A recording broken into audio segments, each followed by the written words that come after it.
L'ancien président ivoirien Laurent Gbagbo et son ministre Charles Blé Goudé, comme vous le savez, sont définitivement acquittés par la Cour pénale internationale. Dans la foulée de cet acquittement, le président ivoirien Alassane Ouattara a donné son feu vert pour le retour des deux hommes politiques en Côte d'Ivoire. Mais le président Laurent Gbagbo et son ministre Charles Blé Goudé sont poursuivis par la justice de leur pays. Quels sont donc les enjeux de ce retour au pays? André Sylvain Conan est journaliste, écrivain et analyste politique. Il est l'invité de la rédaction. Merci d'avoir répondu à notre invitation. Merci. Une fois de plus encore. Merci, merci. Monsieur André Sylvain Conan, Laurent Gbagbo et Charles Blé Goudé sont toujours poursuivis par la justice ivoirienne. Alors pourtant, le président Alassane Ouattara vient de donner son OK pour leur retour au pays. Comment cela va se faire? Grâce présidentielle ou amnistie? Alors, il y a d'un côté la volonté politique exprimée par le président Alassane Ouattara de favoriser donc ce retour du président Laurent Gbagbo et de son ministre Charles Blé Goudé.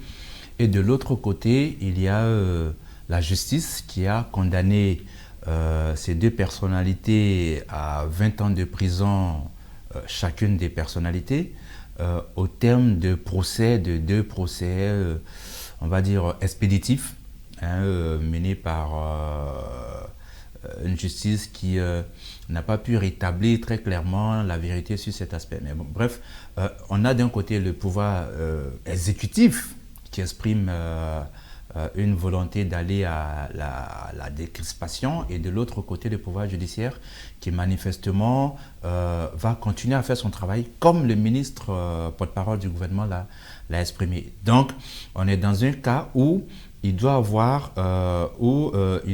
avoir une décision, et la décision devra être manifestement politique, comme l'a d'ailleurs souhaité Charles Blé Goudé lui-même, qui a parlé d'amnistie ou de grâce. Eh bien, la balle de cette décision se trouve dans le camp du président Alassane Ouattara. Elle est forcément politique? Absolument, elle est politique, parce que c'est la volonté politique qui va sans doute amener... Quand on parle de séparation du pouvoir, l'opposition en général dit, voilà, il faut le pouvoir judiciaire... La marge est très ténue. Il y a cette condamnation du Sénat quand le président Alassane Ouattara a affirmé que les frais de retour des deux personnalités sera à la charge de l'État de Côte d'Ivoire. On ne va quand même pas chercher des criminels avec l'État, avec les moyens de l'État, autrement que de les extrader pour les envoyer en prison. Mais tel n'est pas le schéma actuel. Donc on est dans un cadre politique, d'un problème manifestement politique, et qui sera certainement réglé de façon politique. Maintenant, la décision de la justice, je ne sais pas par quelle forme, pourrait intervenir, mais au commencement était la volonté politique. D'accord. Ce que je voulais dire, c'est que on le sait, l'opposition a pour habitude de dire que voilà, il faut une séparation des pouvoirs. Là, le judiciaire ne doit pas intervenir. Non, la grâce ou l'amnistie est une prérogative présidentielle. C'est la loi qui le dit, c'est la Constitution qui le dit. Voilà, le président est libre d'accorder l'amnistie ou la grâce à qui il veut. Et donc, dans ce cas, il peut prendre une amnistie ou une grâce. Alors justement, au niveau de l'opposition ivoirienne qui est en pleine reconstruction avec le décès des deux derniers premiers ministres, alors quel impact ce retour des deux leaders de l'opposition, des deux poids de l'opposition pourrait avoir sur si je peux dire, le parti au pouvoir? Alors, le pouvoir du RHDP est effectivement à une période très difficile où il y a d'un côté le président Alassane Ouattara qui a un leadership très fort, qui avait misé sur des champions, des successeurs potentiels ou putatifs, parce que le Premier ministre Amadou Gon Coulibaly était le candidat du RHDP, le Premier ministre Ahmed Bakayoko non, et donc successeurs potentiels ou putatifs. Malheureusement, ces deux personnalités sont décédées, et donc quand vous voyez le jeu de pion du président Alassane Ouattara, cela consiste à mettre en puissance certaines personnalités pour voir ce qu'elles vont devenir, quel leadership elles vont développer. Premier rang, on voit donc le Premier ministre Patrick Achi, qui a été mise en puissance récemment. Transfuge du PDCI. Transfuge du PDCI. On a vu donc 3 ou 4 autres personnalités que le président Alassane Ouattara essaie de mettre en puissance et il va certainement les observer, ce que j'appelle l'antichambre hein, du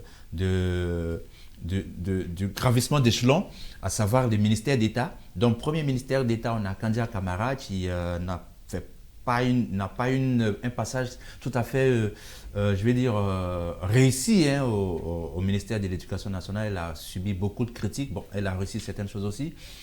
De l'autre côté, on a le ministre de la Défense qui se trouve être le cadet du président Alassane Ouattara, donc Tene Birahima Ouattara, ministre d'État, et le ministre d'État, Kobena Kwasi Adjumani, transféré du PDCI, vous l'aurez aussi noté, qui a aussi mis en puissance. Mais il faut voir aussi, sans doute, son directeur des cabinets, Fidel Sarasoro. Et donc, je pense que le président est aujourd'hui dans une sorte de jeu d'échecs où il sort un pion, peut-être essaie de reculer un autre. Il est en train de... Le pouvoir est en pleine recomposition. À la faveur de son dernier discours au niveau du Conseil des ministres, il avait parlé du renouvellement générationnel. On n'a pas forcément vu cela à travers ceux qui ont été nommés ministres. Et on voit qu'il y aura un retour de 2 personnalités qui comptent fortement en Côte d'Ivoire. Est-ce que quelque part, ça ne pourrait pas fatiguer, entre guillemets, le parti au pouvoir? À mon avis, non, parce qu'il n'y a pas d'échéance électorale immédiate. Les prochaines élections locales, mairie, conseils régionaux, c'est en 2023. C'est un peu loin, c'est quand même 2 ans plus tard. Et donc, si vous voyez donc le pouvoir être aujourd'hui enclin au retour du président Laurent Gbagbo et de Charles Blé Goudé, bien sûr, il y a eu l'acquittement total, mais il y a les calculs politiciens du pouvoir lui-même qui se dit c'est le moment le plus opportun, d'autant qu'il n'y a pas d'échéance électorale cruciale immédiate. Voilà. Maintenant, quant au renouvellement générationnel, cela ne touche pas seulement que le RHDP. Quoique, en dépit de tout ce qu'on peut lui reprocher, le président Alassane Ouattara fait davantage d'efforts que les autres. Bien sûr, il y a eu donc ce maintien, par exemple, de Kafana Koné, qui a un peu plus de 70 ans, et donc il ne rentre pas dans les cadres justement de ce que le président avait dit. En tout cas, pour ce que nous savons, nos informations, il voulait sortir ceux qui avaient entre 65 et 70 ans. Il n'empêche, les autres partis politiques ne montrent pas suffisamment de volonté de renouvellement générationnel. J'en veux pour preuve, par exemple, le FPI, enfin EDS, qui a choisi comme vice-président Georges Aman-Wenyen, qui a choisi comme président du groupe parlementaire, eh bien, M. Hubert Oulaye, et ce ne sont pas des individus de la nouvelle génération. D'accord. M. Sylvain Conon, quels sont les enjeux du retour de ces 2 hommes politiques en Côte d'Ivoire? Alors, les enjeux sont nombreux. J'identifie quelques-uns quand même. Le premier, c'est en interne au niveau du FPI.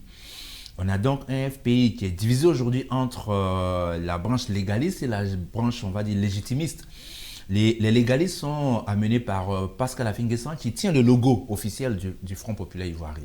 Et malgré tout ce que les gens peuvent dire, c'est un homme très résilient qui a résisté à Aboudrahmane Sangaré, qui résiste encore aujourd'hui à Soadou, qui a les logos officiels du Front populaire ivoirien.